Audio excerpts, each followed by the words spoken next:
By the time you read this letter, I may be dead. I have so much to tell you, and perhaps very little time. Will I ever send it? I don't know.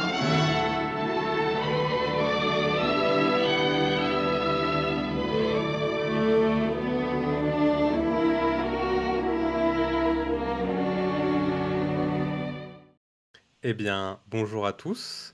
On se retrouve pour un nouvel épisode de Anathème de Godard sur la chaîne Pause Rouge, avec moi-même, vu que je présente l'émission, s'il n'y en est pas là, avec Empereur. Bonjour Empereur. Bonjour. Et avec un nouvel invité, Petite Clémentine, dit aussi Beauvais. Bonjour Petite Clémentine. On soit appelé Beauvais, sera plus simple. Salut. Oui, Salut. Et aujourd'hui, on va vous parler d'un film recommandé par Empereur et être d'une inconnue. Non, Et alors. je vous laisse faire le synopsis. Alors, déjà, je vais expliquer pourquoi j'ai recommandé ce film. Alors, on voulait faire un film qui soit pas d'actualité, mais qui soit pas non plus ultra connu. Du coup, moi, j'ai pensé à ce film, voilà. Du coup, Lettre d'une inconnue, qu'est-ce que c'est? C'est un film réalisé par Max Ophuls en 1948, qui est adapté de la nouvelle de Stefan Zweig, que j'ai lu. Donc l'histoire raconte que un célèbre pianiste un soir reçoit une lettre d'une femme qui l'explique qu'elle l'a aimé toute sa vie, mais qu'il ne sait pas qui est cette femme, et du coup elle va raconter tout son amour pour cet homme, ce pianiste. Voilà, j'ai rien d'autre à ajouter. Voilà, donc maintenant on va passer à notre critique du film, avec et sans spoiler en même temps, vu que ça fait assez longtemps, mais on va pas non plus rentrer dans les grosses ficelles, quoi, pour pas vous gâcher l'expérience, mais on va parler de scènes précises du film pour développer notre propos. Oui, par la suite.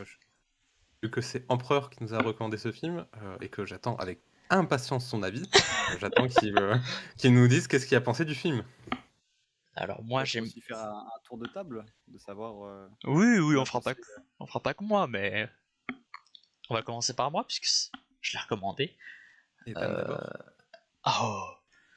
Alors moi je trouve que c'est un film magnifique, c'est vraiment un film émouvant sur, je trouve, un amour quasi impossible entre deux personnages qui... je vais pas rentrer dans les détails, mais je trouve tout d'abord, pour moi un truc qui marque, c'est vraiment les acteurs. Je trouve que Joan Fontaine joue très très bien, je trouve très bien cette fille un peu réservée, timide, qui quand même, on sent qu'elle est un peu, elle m'a fait un peu penser à Julien Sorel, voilà, dans son jeu, voilà, et puis ce côté un peu charmeur du mec, alors j'ai oublié son nom, hein, mais c'est un très grand acteur français qui a bien marché aux États-Unis. Ensuite, moi j'adore tous les mouvements. Bah, je vais pas développer ici, mais enfin, je trouve qu'il y a un côté cyclique dans le film que je trouve assez fascinant, et même par ses mouvements, je trouve qu'il est assez beau. Mais je développerai plus tard, en partie sans spoiler, et même la fin, je la trouve absolument magnifique, presque à pleurer, quoi. Presque. La vie Voilà. désastreux. Comment ça, la vie désastreux? Beauvais, c'est quoi ton avis? Alors, écoute, je suis un peu l'avis Oh, cœur sur toi. Après, voilà, je suis un peu la deuxième facette, je pense. Parce que moi, j'ai vu il y a très récemment ce film et j'ai pas toute la culture qui est autour. J'ai pas lu le livre. Voilà, je découvre un peu Le la livre chose. a pas beaucoup de ressemblances, hein. Si vous voulez, on fera un... Enfin, je parlerai en partie spoiler, mais... T'inquiète pas, oui, on fera une Oui. partie différence. Et Nicolas, alors, qu'est-ce que moi- tu en as pensé? Attends, ouais, c'est un peu. Oui, on va développer. pardon, ça, j'ai... Non, mais je développais juste sur. Voilà, moi, ce qui m'a tout touché, c'est ce côté très. Cette nostalgie, tu vois, cette amertume qu'il y a tout au long du film, qui je trouve traité par les souvenirs est très intéressant, je le dis d'un point de vue purement cinématographique, tu vois. Voilà. Alors, mon avis. Ah, Alors, le le film m'a rabat-joie. pas du tout touché. Oui. Je Cœur suis de un pierre. pissois et je rejoins les petits moustachieux en pensée. Alors, comme je l'ai dit, le film m'a pas du tout touché parce que j'étais un peu éloigné des personnages vu qu'ils étaient un peu trop archétypal, un peu trop faux. Je trouvais que c'était beaucoup trop caricatural pour que je m'accroche au personnage. Je voyais plus que c'était quelque chose d'écrit et pas quelque chose qui pouvait être réellement vécu par des personnages. Et ça manquait vraiment, je trouvais, d'une complexité qui permettrait, euh, c'est ça, un peu des DM peut-être ou des choses comme ça. Que là, on voit juste que bah, c'est un amour impossible, mais euh, ouais, sans trop de. C'est très classique, quoi. Il y a pas de grand rebondissement, il n'y a pas de complexité, c'est vraiment sur une ligne, quoi. Et donc, ça m'a un peu déçu, quoi. Oh. Chouchou. Ok, ok. Bon, en même temps, bon, on s'attendait à ce genre d'avis de la part de Nicolas. Rien de nouveau. Le Rien de rabat-joie. nouveau d'ici. Rien Donc, de nouveau. est-ce que vous voulez qu'on passe en partie spoiler? Oui. Allez, Allez, directement en partie spoiler. foncez voir le Hop, film hop, hop. sur mes recommandations. In perhaps very little time. Will I ever send it? I don't know.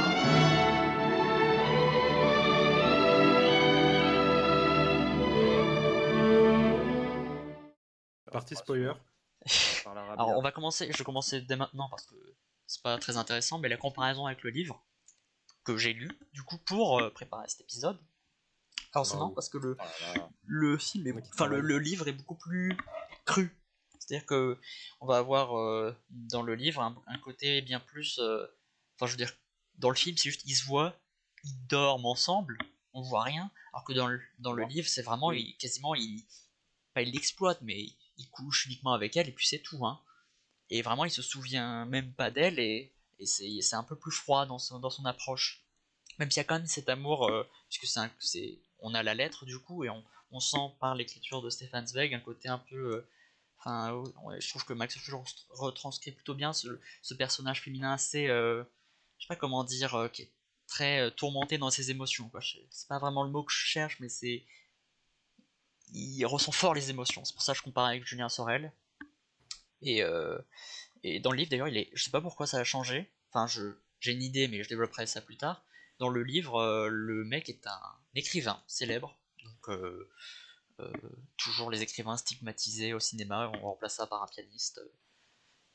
Voilà. Un point de vue plus purement cinématographique, c'est peut-être plus simple aussi d'utiliser un pianiste qu'un Oui. écrivain. Simplement. Totalement d'accord. Alors, qui veut commencer maintenant On a tous peur. Bah, Beaucoup d'a ce qu'il y a, priori. c'est que je vais parler un peu plus de la technique pour ma part, parce que je me suis déjà dit que, bon, je connais Yavid d'Empereur, aime beaucoup parler de tout ce qui était acteur, etc. Bon, moi, c'est pas, j'aime pas trop parler de ces choses-là, et comme j'ai dit, bah, j'ai pas Oh. trop aimé les personnages. Chacun ses goûts. Donc, pour la technique, je trouve la technique vraiment très très propre, il n'y a aucun problème. C'est vraiment bah, très bien réalisé du début à la fin, il n'y a vraiment aucun problème, je vais pas dire que c'est mal fait, quoi. Mais ce qu'il y a, c'est que je trouve que la mise en scène manque quand même beaucoup d'originalité, quoi. C'est vraiment le cliché des trucs romantiques ou scènes d'exposition. euh, Et il n'y a pas beaucoup de recherche, de choses qui font plaisir dans la composition visuelle, quoi. Et ça, je trouve que c'est dommage. Et même des fois, il y a des petites idées pour tout ce qui est un peu ce qui se passe dans la tête des personnages, imagination. Ah, tu parles de Mais la dès que je vois, fin oh, pas que la fin, mais quand je vois des choses comme ça, je me dis, ah, Murnau faisait déjà mieux avant. Donc, si on n'a pas vu Murnau, c'est bien, mais Ah, faut le savoir. Hein. ouais, c'est ça. Non, mais c'est l'aurore de Murnau. Bah, c'est qui paraît une histoire d'amour.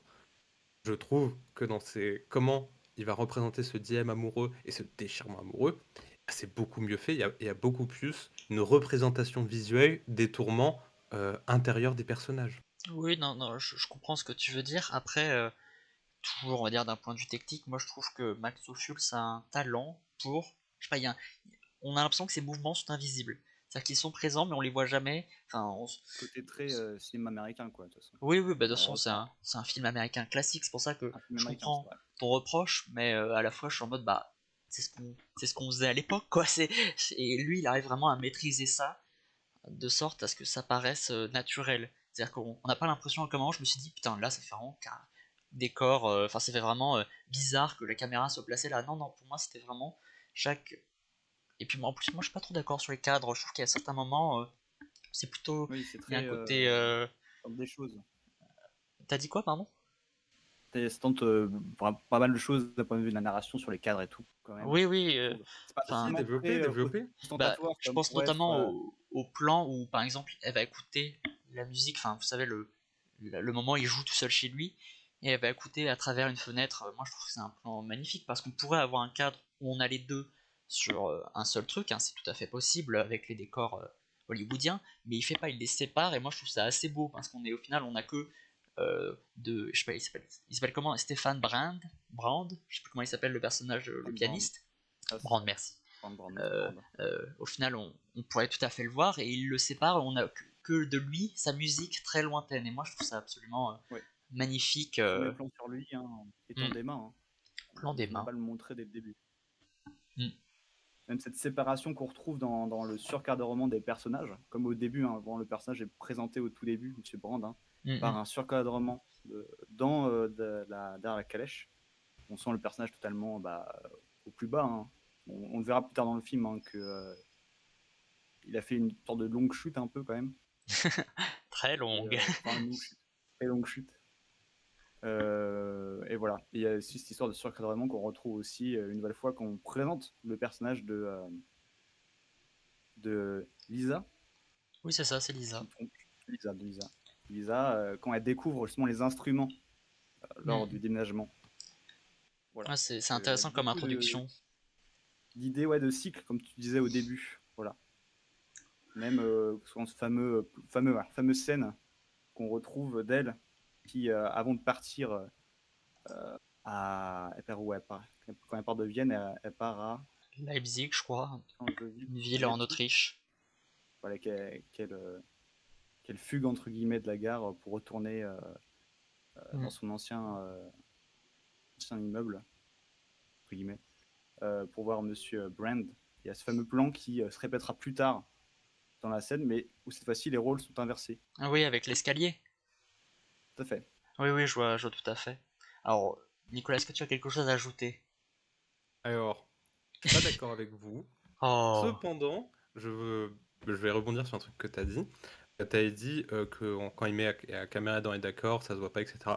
Je suis pas forcément d'accord avec ça. Je trouve que ça fait encore un peu artificiel et un peu classique la façon dont il met la caméra. Par contre, ces décors sont magnifiques. Quand j'ai vu que tout était fait que dans des décors en studio hollywoodien, j'ai dit que quand même, il y a un sacré budget.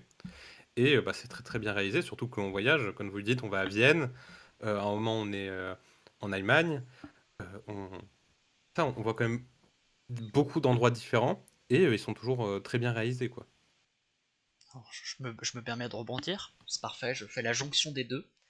Le côté, je vais revenir sur le côté un peu cyclique et le voyage un peu, parce que, alors je l'ai dit au début, hein, il y a un aspect cyclique dans le film. Tu le dis notamment avec la scène où elle va observer Stéphane Brand rentrer chez lui avec une femme, et puis ensuite les rôles vont être inversés, c'est elle qui va rentrer, ce qui devrait lui mettre la puce à l'oreille de se dire que bon, c'est un peu, comme dire les jeunes, un charreau.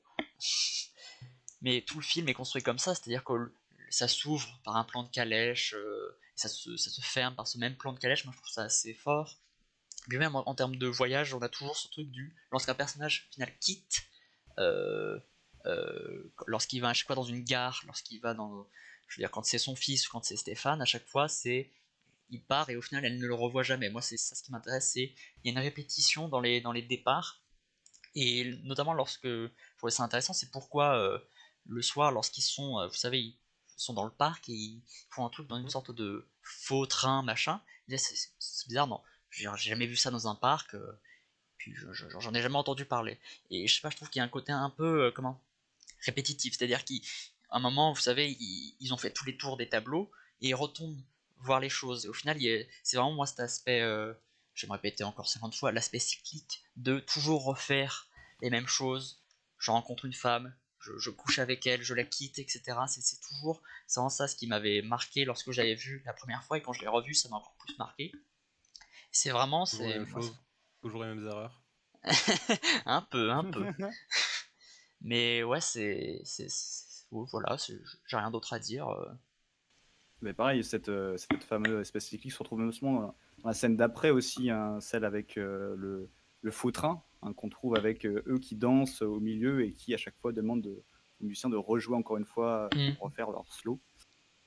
Puis aussi cet aspect cyclique, en fait, c'est aussi par les voyages, les rencontres qu'elle fait, gens qui, les personnes se séparent, se retrouvent, puis se séparent, se retrouvent.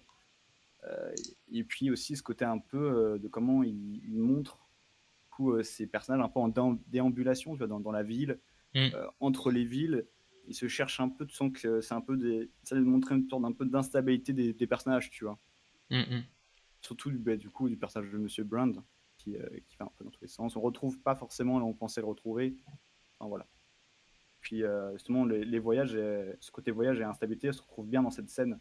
Trouve de la du faux train. Quelque chose à ajouter, Nicoco?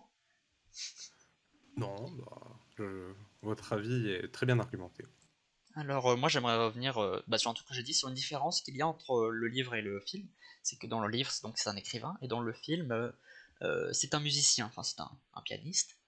Alors moi je trouve ce changement pertinent, dans le sens où je trouve qu'il apporte une certaine beauté, puisque je sais pas si ça a été composé originalement, ou si au final c'est juste des œuvres qui ont été faites avant, mais je trouve que tout ce truc avec le piano, tout ce truc avec la musique est vraiment assez, elle soulève vraiment, elle soulève, comme dans tous les films hollywoodiens classiques, hein, mais ici particulièrement, c'est l'amour que peut porter Lisa à Stéphane Brand. Je parlais tout à l'heure de la scène où elle écoute par la fenêtre, mais ça se sent même lorsqu'il y a dans la balançoire, tout ça. Moi, je trouve vraiment ça beau au final qu'elle n'a de lui que de sa musique. Et c'est vraiment, au final, elle tombe au final amoureuse de sa musique avant tout. Enfin, elle tombe amoureuse de sa musique avant de lui. C'est ça que je voulais dire. Pour moi, ça aussi, je trouvais ça assez malin. Puisque dans le livre, c'est vrai qu'on a un peu l'impression que bon, elle le croise. Bon, c'est le coup de foudre classique du livre, mais si je trouve que c'est un peu plus qu'il a changé, je trouve que c'est un peu mieux, quoi. Enfin, je sais pas ce que vous en pensez, vous, mais. Ouf. Moi, je trouve que c'est vraiment cet intérêt de rendre ces personnages totalement platoniques, voire surtout le personnage de Lisa. Hein. C'était très, comme dirait, comme un peu ce que décrit, plutôt dans le sens décrié voilà, de Nicolas. C'est des personnages très archétypaux. Hmm. Mais je pense que c'est ce qui fait un peu sa force de mélodrame, parce qu'il joue vraiment son mélodrame jusqu'au bout, en fait. Et il apporte quand même sa nuance, certaine côté de pas un simple mélodrame, mais quand même une certaine nostalgie, une certaine mélancolie, tu vois, qui parcourt tout le film. Hmm, hmm. Mais voilà. Après, comme disait Nico, c'est une histoire de goût, quoi, sur ce point-là. Oui, bah moi du Une coup, histoire c'est trop d'attente aussi, je pense. archétypal. Je trouve que Isa est beaucoup trop archétypal en mode. C'est vraiment le cliché de la fille naïve qui est perdument amoureuse et qui sera toute sa vie. Parce que je sais pas, le réalisateur n'a jamais côtoyé une femme de sa vie, mais dans la réalité, ça se Oh, passe pas comme ça. Oh ouais, je dis terme, je dis terme. Euh, Max Ophuls, mais l'Incel. en fait, oui, exactement. Parce que vraiment, la scène où après il se retrouve et tout à un opéra, où elle va chez lui, j'étais en mode, bah non. En fait, il n'y a plus de raison à un moment d'être amoureuse, parce que même tu as dit, à un moment, elle était amoureuse de la musique du gars, mais il y a même arrêté la musique. Donc, elle n'a plus aucune raison d'être attachée à ça, mais c'est juste parce qu'il y a dans le cliché de la fille naïve, un peu bébête, qui est folle amoureuse de l'homme, et d'ailleurs, elle ne se définit que comme ça. Hein. C'est son seul trait de caractère, c'est d'être amoureuse du monsieur. Et donc, on voit quand même une certaine. Bah, c'est un film de son temps, quoi, avec les clichés sexistes de son temps, où on a un cliché sur la femme qui ne se définit qu'à travers l'homme, que pour l'homme, avec un regard qui est porté sur elle de façon masculine, et donc qui met pas en valeur beaucoup la femme. C'est vrai que si je peux faire ouais, un reproche au film, c'est vrai que au final le personnage de Lisa est un peu ne vit qu'à travers lui, mais c'est vrai que j'ai un peu du mal à le reprocher aussi, puisque c'est déjà le cas dans le livre. On la connaît que par lui en fait. C'est en fait elle, ne, l- elle a passé toute sa vie à l'aimer, donc C'est ça pas une me. excuse de c'était déjà comme ça dans l'œuvre d'origine. Hein. Un Non truc mais mauvais que t'adaptes un truc mauvais, ça reste mauvais. Hein. mais c'est pas mauvais. Non, ce que je veux dire, c'est que, puisque c'est quand même on a tout à travers une lettre, duquel elle écrit, donc c'est vraiment destiné à lui, et je peux comprendre qu'on n'apprécie pas ça, mais à la fois je me dis, mais cette lettre elle lui est destinée, donc c'est compliqué de dire, ah mais je suis aussi indépendante, etc. Puisque quand on a aimé au final quelqu'un toute sa vie et qu'on lui décide sur son lit de mort de lui rédiger tout, on va d'abord lui faire une sorte d'éloge, lui dire voilà qu'est-ce qui s'est passé, qu'est-ce que j'aurais aimé faire avec vous machin, plutôt que vraiment se mettre en Et valeur du à ce coup, moment-là. C'est un peu tu tard. vois, par rapport à ça, je trouve qu'il y a quand même des scènes un peu inutiles, enfin que tu mettrais pas dans un testament, mais qui sont pourtant tournées vers lui, mais ça aurait été bien peut-être de les omettre pour laisser une part d'ombre. Que là, par exemple, il y a la scène où elle va coucher son fils. À quel moment t'écris ça dans ton testament? Personne ne fait ça.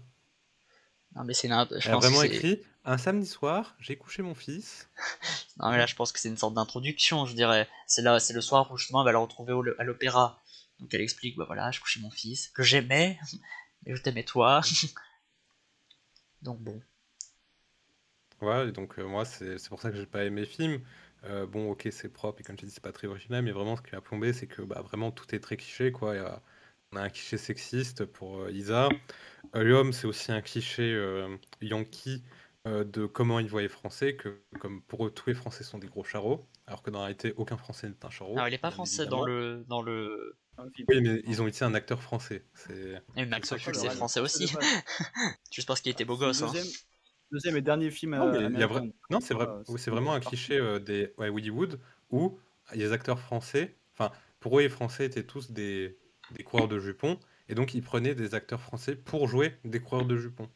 Après là c'est plus extra. On touche plus vraiment à l'œuvre, on touche plutôt à l'acteur Un peu et à quand ce qu'il même. représente.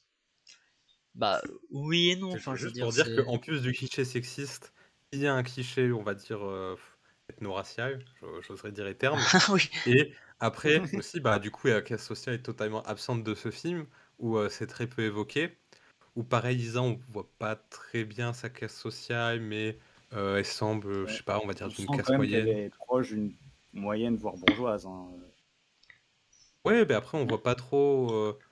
Elle vit quand même pas non plus dans un truc au top, et elle a pas de serviteur, elle a pas de père aussi. On voit qu'elle est un Un peu. père qui va se trouver après dans le film, entre guillemets, un père qui servira un peu d'autorité.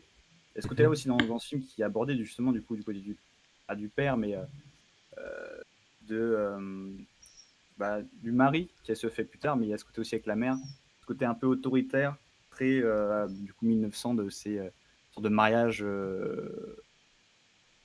d'intérêt, tu vois, qui est présent dans le Mhm. film aussi. On le sent hein, dès le début de ce côté présenté déjà par la mère, puis ensuite par son deuxième époux, voilà, qu'on retrouvera deux fois dans le film. Toujours ce côté un peu cyclique.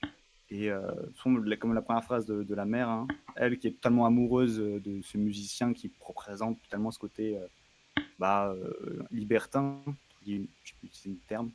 Euh, Libertin. la mère, je sais si c'est le terme comme Libertaire ça. plutôt. Oh. Libertaire, ok. Libertaire, excusez-moi. Et la mère, elle, qui, on sent hein, dès le début, quand justement elle quitte pour la première fois la, je veux dire, la chambre,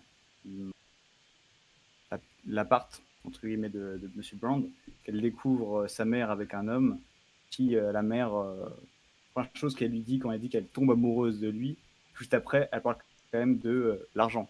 Deuxième chose qui vient. Alors qu'elle, c'est une sorte d'opposition où elle ne veut pas rentrer dans ce carcan et malgré tout, elle y rentre. Ouais, c'est un peu, je Elle trouve joue tout le encore le côté mélodrame. cliché. Ouais, c'est encore un peu le cliché de la femme, bon, bah, du coup, qui est pas trop développé pour rentrer un peu. Ça pourrait être n'importe qui comme fille, quoi, mais qui tombe du prince charmant, un peu dissident et tout, et qui vivent un amour un peu pur, et que après, contrairement à ce que veut leur famille, etc. Et donc, je trouve aussi que, ouais, c'est très cliché. Après, oui, enfin, je veux dire, c'est le truc classique, je vais même pas dire hollywoodien, mais ah là là, on s'aime, mais on n'est pas vraiment de la même. Enfin, je sais pas s'ils sont vraiment de la même classe sociale, ou même si en fait s'ils peuvent s'aimer, quoi. Je veux dire, Pas du elle même est. monde, Ouais, parce voilà, que, comme tu dis, il n'y c'est. a pas trop de rapport de classe, c'est plus, ouais, pas du même monde. Mm. Donc c'est. Ouais, on pourrait dire qu'il n'y a rien de nouveau, mais au final, c'est. Je veux dire, c'est. On l'a déjà vu traiter dans d'autres films, euh, mais si je trouve que c'est pas mal fait ni bien fait, c'est juste c'est là, mais c'est pas l'élément Mais il premier du joue en fait, film, il quoi. joue avec ça. Mm. Il joue quand même avec ça quand même. C'est quand même son intérêt. Oui, il y a quand même l'impossibilité de d'être ensemble. En plus, on oublie trop, mais elle devait se marier avec un soldat, tout ça. Euh, Mhm. scène que moi je trouve un peu drôle, c'est Enfin, je dis pas que le film est drôle en soi, mais je trouve que cette scène m'avait fait un peu sourire parce que c'est l'idée au final qu'on pourrait se ranger, tout ça, avec une figure d'autorité. Il y a tout le temps, j'ai l'impression qu'il y a tout le temps des soldats dans les rues de je sais plus quelle ville là. Et au même moment, là où il lui dit j'aimerais me marier, machin, et au même moment, t'as de la musique qui tourne tout autour. Je trouve que c'était un moyen assez subtil de rappeler au final la présence de comment l'autre là, Stéphane, dans l'esprit de Lisa quoi. Ça, je trouve ça assez bien trouvé.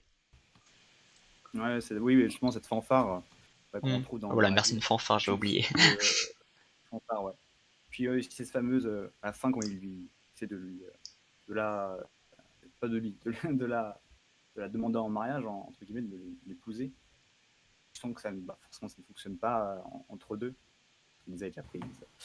Et cette fanfare, justement, le côté subtil de la fanfare qui utilise beaucoup l'audio, et on le ressent à ce moment-là, au lieu de montrer par les dialogues aux parents qui attendent à côté la réponse de Lisa, il y a justement cette situation de la fanfare qui, du coup, prend tout le pas, en fait, dans cette scène-là. Pas besoin de dialogue ou quoi. Juste le fait que la fanfare prenne le pas sur les dialogues, sur le direct, du coup, de l'audio, marche très bien et suffit pour mettre en place ce côté vraiment un peu dérangeant, un peu malaisant de la Oui, il y a un situation. certain malaise qui se Non. dégage. Hein. Moi, je voulais aussi parler, alors, moi, l'une des scènes, je dirais pas que c'est ma préférée, mais c'est vraiment une scène que j'aime beaucoup, c'est le moment où ils se retrouvent, des années après, lorsqu'elle est déjà mariée, elle a un enfant. Moi, je trouve cette scène assez belle, puisque elle lui avait dit, enfin, ce que je trouve intéressant, c'est que la seule chose qu'il sait d'elle est erronée. Enfin, pas erronée, mais je veux dire, elle lui dit à un moment, ah, mon père a beaucoup voyagé, il lui fait, c'est vrai? Il fait, non, non, c'est faux.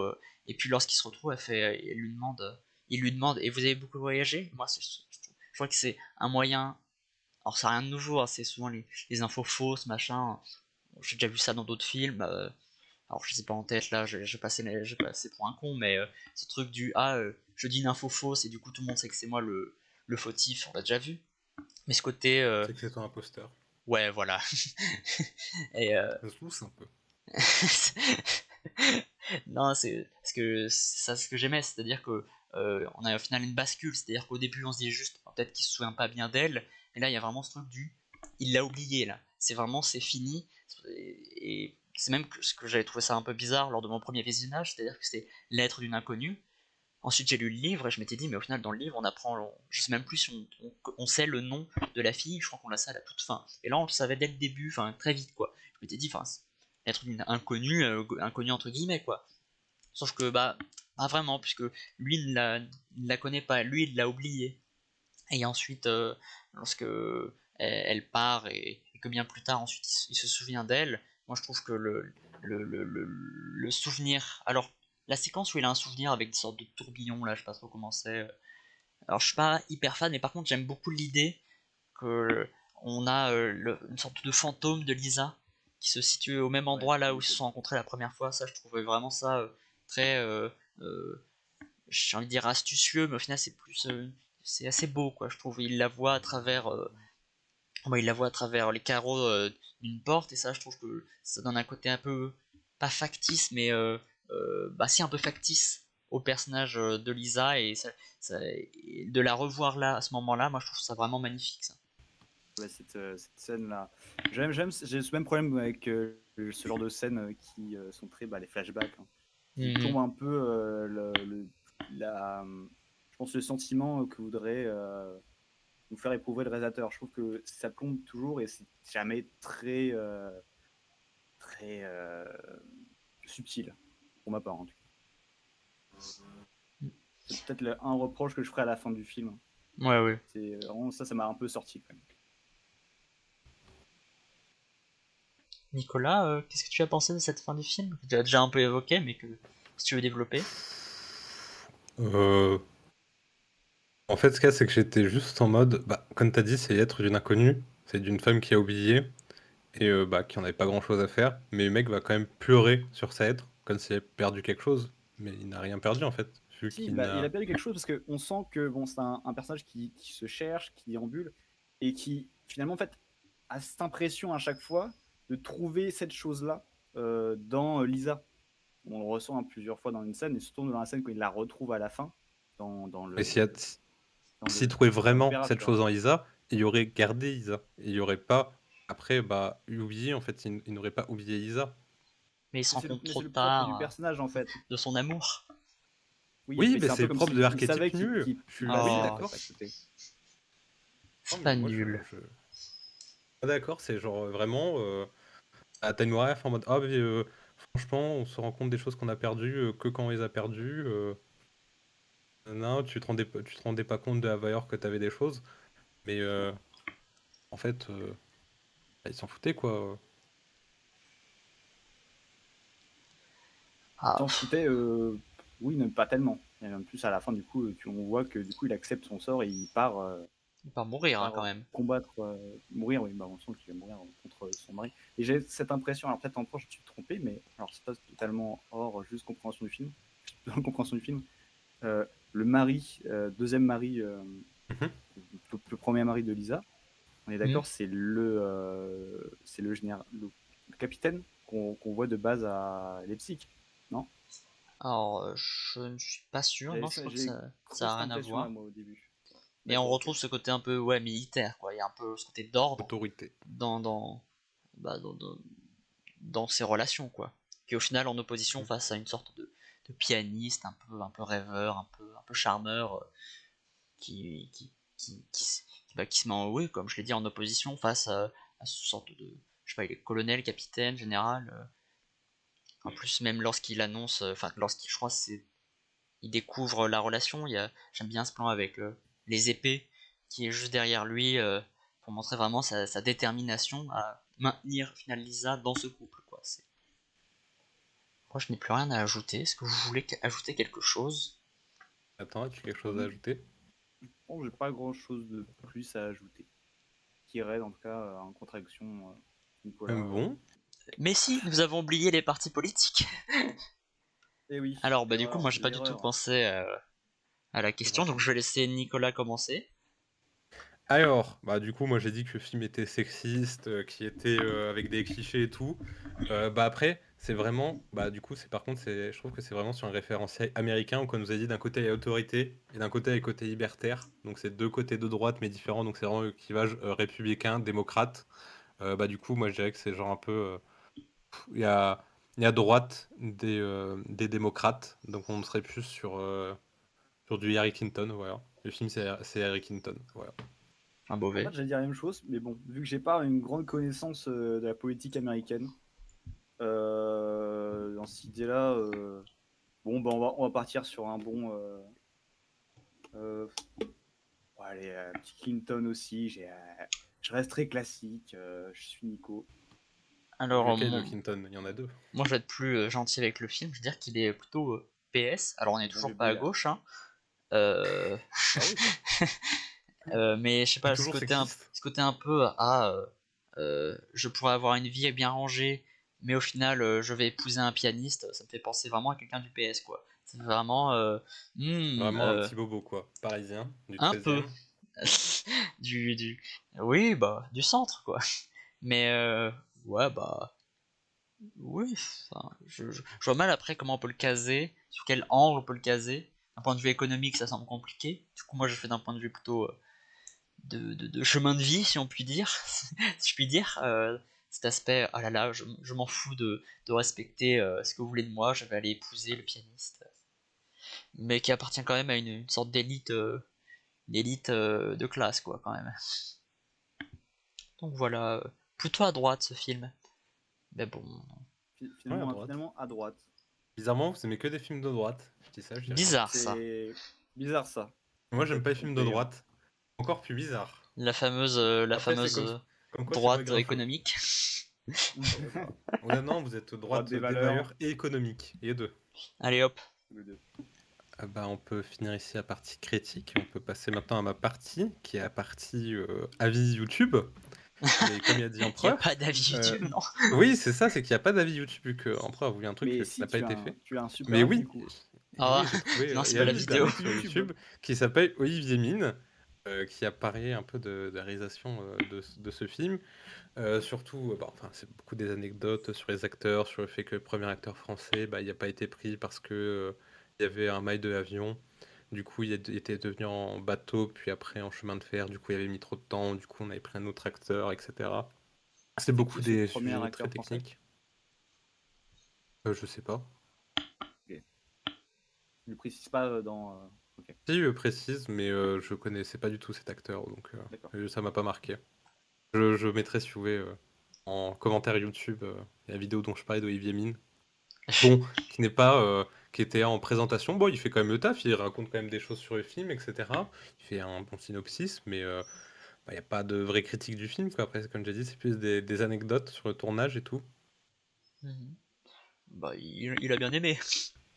Oui, il a dit qu'il avait bien aimé, mais enfin, ouais, après, il y a le même avis que toi, quoi. Il a dit les acteurs jouaient bien. Oh, Oh là ouh, là. il s'attaque à moi, je suis foutu. Nico, mauvaise foi. Oh, bah, toujours. Je suis Alégoré de la mauvaise foi. La plus grande des os foi. Maintenant que C'est quand cette même pas tous les immense jours qu'on. partie, YouTube est terminé. exactement, maintenant que cette immense partie YouTube est terminée, on peut passer aux recommandations de films en commençant par Empereur. Oh là, je dois ouvrir le bal, moi j'ai peur, hein. Alors moi je suis pas très très original, j'ai hésité entre deux films et puis je me suis dit quand même. Donc moi j'ai recommandé le film Madame 2 de Max Ophuls, toujours de lui. Alors il l'a fait après, et c'est en français, avec d'ailleurs, alors ça je m'en suis rendu compte après, vous connaîtrez pas, mais Vittorio De Sica, donc acteur, mais qui est connu surtout pour être réalisateur, hein. Il a fait beaucoup de films italiens. Et alors pourquoi j'ai choisi ce film? Parce qu'en fait on retrouve, ça m'avait marqué parce que je l'ai vu pour préparer ce truc, pour quand même regarder un peu ce qu'a fait Max Ophuls, hein, pour pas qu'il ait fait genre un chef-d'œuvre et genre 10 autres bouses. Mais non, moi je trouve que c'est un excellent film.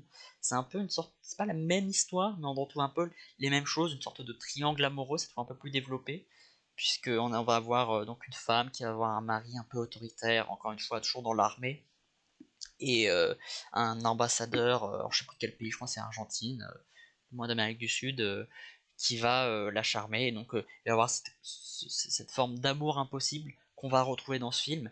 Et cette fois, il y a un côté un peu plus, je sais pas, drôle dans le film. Je sais pas si c'est drôle est le bon terme, mais je me souviens qu'au début, j'étais un peu surpris par sa légèreté, quoi. C'était vraiment un film où, puisque tout part d'une boucle d'oreille qu'elle perd, enfin qu'elle fait semblant de perdre pour pouvoir rembourser des dettes. Et à partir de ça, on va se retrouver tout dans une histoire amoureuse où elle va rencontrer, machin. Et donc, moi, c'est vraiment un film qui, au début, je m'attendais à une sorte de comédie un peu légère, et puis au final, on termine assez vite dans un, pas dans un mélodrame, mais dans un truc assez tragique où au final, dans le, il s'étouffe l'autre, où au final, oui, on a, j'arrive même plus à savoir ce que je veux dire. Ils arrivent pas à finir ensemble. Enfin, on aimerait qu'ils finissent ensemble, mais des éléments viennent les perturber, quoi. Ouais, excuse-moi, ta critique m'a rendu toute chose là. Je me suis tout fait. Bah, ça tombe bien, Bové, parce qu'on attend, on va passer à toi. Quelle recommandation fais-tu? Alors moi, comme les deux savent, j'ai beaucoup hésité sur quoi recommander. Puis finalement, je me suis dit, bon, ouais, pourquoi pas choisir un film toujours français, à bonne franchise, Ah. chouillarde. Et je vous propose un film qui, dans un sens, n'a pas grand-chose à voir, mais quand même un peu. C'est l'année dernière un Marion Bad, où ça raconte aussi l'histoire d'un amour impossible, mais contrairement au côté très classique du film L'aide non inconnue, là on a quelque chose de bien plus expérimental que propose Alain. Alain. J'ai plus le nom du réal, ça bien. C'est pas Cavalier? Attends, je suis même pas sûr. Propose Alain René, excusez-moi. Ah. Et Alain René, oui, oui, oui. Yo. Propose Alain René, vraiment une envie. Voilà, il y a ce côté mémoire qu'on trouvait aussi dans ce film de Max Ophuls. Et je vous propose de continuer de ce côté-là, sur jouer avec la mémoire dans le cinéma, mais de manière bien plus bien plus forte, où il va bien plus loin avec cette fois-ci la dernière main en bad, là on retrouve aussi cette histoire de une femme et un homme qui se retrouvent, mais ils sont pas vraiment sûrs de s'être retrouvés. Voilà. Petit synopsis. Petit pitch. En tout cas, tu donnes Mhm. envie de le voir. Moi aussi, j'ai hésité. C'est bien, comme ça, on a tous hésité, on est tous égaux. J'avais hésité soit avec Avid Adair, parce que, comme j'avais dit sur la critique du film, comme quoi il n'y avait pas de rapport de classe, du coup, je voulais peut-être un film où il y avait un rapport de classe entre les deux personnages et voir comment c'était compliqué, pourquoi il y a une théorie qui dit que les bourgeois sont incapables d'aimer.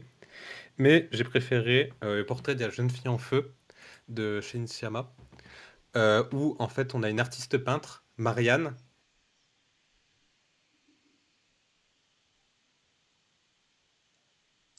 Le Oui. portrait d'une fille qui s'appelle Héloïse pour qu'elle soit mariée à un noble. Et en fait, ce qui va se passer, c'est que ces deux femmes vont se rapprocher petit à petit et vont commencer à entretenir une relation romantique, alors qu'elles ne devraient pas, vu qu'il y a quand même une idée de commande pour un futur mariage. Euh, et du coup, ça rejoint encore ce que j'avais dit sur le film, Lettre d'une inconnue, où le perso féminin était un cliché sexiste, et bah là, on a totalement l'inverse, où on a un film où on pourrait croire que le thème, à cause des deux personnages principaux qui sont tous les deux des films, serait le lesbianisme politique, pardon, mais c'est bien plus le féminisme et comment les femmes sont oppressées par la société et différentes choses, et donc il va avoir comment des femmes peuvent vivre leur amour dans une société patriarcale qui repose plein de bâtons dans les roues. Et donc c'est un film que j'ai beaucoup aimé et qui, encore une fois, un autre truc que je reprochais au film, va avoir vraiment des compositions très intéressantes pour montrer la relation entre les deux personnages. Par exemple, tout le début du film, où elles ne se regardent jamais face à face, ou dès qu'il y en a une qui regarde l'autre tourne la tête, etc. Et en fait, ils ne commencent vraiment à se regarder que face à face que quand ils commencent à admettre leur amour. Ouais. Bah, moi j'ai vu les deux films, ils sont tous les deux excellents. Mais vous donnez envie de les Le mec revoir. a tout vu, quoi. Ouais, Faire proposition. Henri Langlois, tu connais. Et bien voilà, est-ce qu'on a Je- oublié quelque chose? Je ne crois pas. Non, bah juste, on se revoit prochainement pour le film Barbie, ou Ah, pour le film que j'ai choisi moi. J'ai pas ah, encore choisi, mais du coup c'est moi qui choisis le prochain film, donc ce sera D'accord. forcément un très bon film. Tant oh, bah mieux. on espère. Bah Oh, bon, on espère on fera beaucoup. Hein. peut-être ça après Après Barbie. Barbie, bon. Ouais, un peu de sérieux avant les conneries. Exactement. Après, ce qu'il y a, c'est que le problème, c'est dès qu'on fait la critique Barbie, on pourra plus jamais faire mieux après, en fait. Tellement le film va être bien, Non, il on va va être après, terminer c'est le un peu notre cinéma. plafond de verre. Ouais, c'est ça, mais en fait, ça va être un peu notre plafond de verre, et après, on peut faire que chuter. Et donc, c'est ça un peu qui est embêtant. Non, je comprends tout à fait ton désarroi. Mais en tout cas, merci de nous avoir écoutés. On se retrouve pour Barbie. Et à bientôt. Merci à tous. Au revoir. Merci. Au Bisous revoir. tout doux.